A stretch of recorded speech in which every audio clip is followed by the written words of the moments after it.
Hey folks, Aaron Byer with Gleaner Combines. Well, it's getting hot outside, the wheat's turning to gold, and harvest is fast approaching.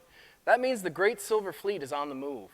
But before we get started, I want to make sure we point out an often missed service point on our variable speed header drives to make sure that that header drive is well lubricated when we're harvesting our wheat.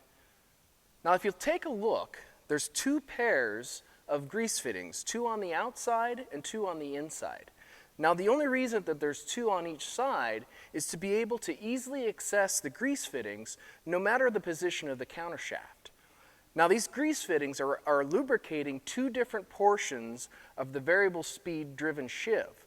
It's either the torque cams of the inside two that squeeze the belt should it increase the amount of torque needed to drive the shaft, or the outside two, which are lubricating the bushings that the inside sheave is riding back and forth on.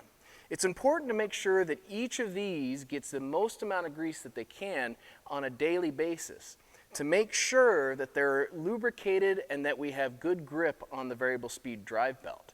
But there's a step that people often forget to do, and that's to move the sheave in and out. And that means you got to increase and decrease the speed of the variable speed header drive to be able to spread that grease around.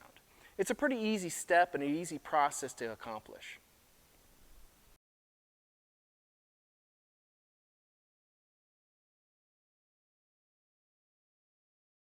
After you've lubricated the sheave, you'll want to move the hydraulic hose from the real lift fitting over to the variable speed sheave fitting.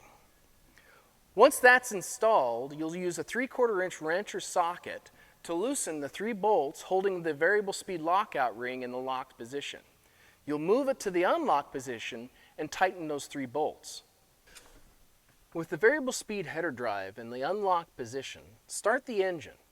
Keep the engine at low idle speed and engage the separator and the header.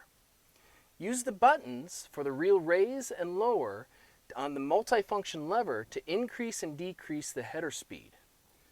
That will evenly spread that grease inside the sheave and lubricate those internal parts.